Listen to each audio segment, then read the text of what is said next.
Covid പ്രതിസന്ധിയിൽ നട്ടം തിരിഞ്ഞ വയനാട്ടിലെ കരാട്ടെ പരിശീലകരും ഒരു മാസം മുൻപ് വരെ അടഞ്ഞുകിടന്ന കരാട്ടെ സ്കൂളുകൾ വീണ്ടും തുറന്നെങ്കിലും പരിശീലിക്കാൻ എത്തുന്നവരുടെ എണ്ണം നിജപ്പെടുത്തിയതാണ് പ്രതിസന്ധിയുടെ പ്രധാന കാരണങ്ങളിലൊന്ന്. ഹാളുകളടക്കം വാടകയ്ക്കെടുത്തായിരുന്നു ജില്ലയിലെ പല കരാട്ടെ സ്കൂളുകളും പ്രവർത്തിച്ചു വന്നിരുന്നത്. എന്നാൽ വളരെ കുറച്ച് പേര് നൽകുന്ന തുച്ഛമായ ഫീസ് കൊണ്ട് ഇത് നടത്തിക്കൊണ്ടുപോകാനാവില്ലെന്നാണ് പരിശീലകർ പറയുന്നത്. കോവിഡ് വ്യാപനത്തെ തുടർന്ന് മാസങ്ങളോളം അടച്ചിട്ട ശേഷം ഇക്കഴിഞ്ഞ ഒക്ടോബർ 1-നാണ് കരാട്ടെ സ്കൂളുകൾ തുറക്കാൻ അനുമതിയായത്.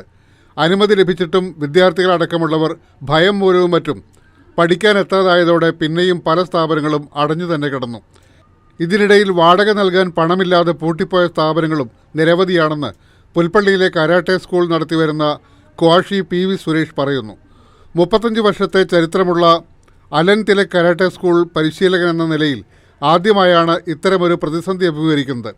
സ്കൂളുകളിലും മറ്റും ക്ലാസുകൾ നടത്തി നിരവധി പരിശീലകർ ഉപജീവനം കണ്ടെത്തിയിരുന്നു. എന്നാൽ സ്കൂളുകൾ അടച്ചിട്ടതോടെ അവരുടെയെല്ലാം ഉപജീവനമാർഗം വഴിമുട്ടിയെന്ന് സുരേഷ് പറയുന്നു. സ്പോർട്സ് കൗൺസിൽ അംഗീകൃത ജില്ലാ ഡിസ്ട്രിക്ട് കരാട്ടെ ഡോ അസോസിയേഷൻ ജനറൽ സെക്രട്ടറി കൂടിയായ സുരേഷ് ആയിരക്കണക്കിന് വിദ്യാർത്ഥികളെയാണ് കോവിഡിന് മുമ്പ് പഠിപ്പിച്ചിരുന്നത്. എന്നാൽ കരാട്ടെ സ്കൂളുകൾ മാസങ്ങളോളം അടച്ചിട്ടതോടെ ജീവിതം കടുത്ത പ്രതിസന്ധിയിലായെന്ന് അദ്ദേഹം പറയുന്നു. ഇതേ അവസ്ഥ തന്നെയാണ് ജില്ലയിലെ പല കരാട്ടെ സ്കൂളുകൾ പരിശീലകർക്കുമുള്ളത്.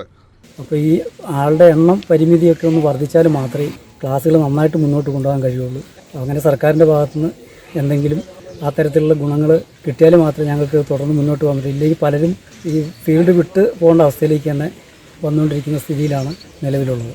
ബെന്നി മാത്യു, വയനാട് വിഷൻ, പുൽപ്പള്ളി.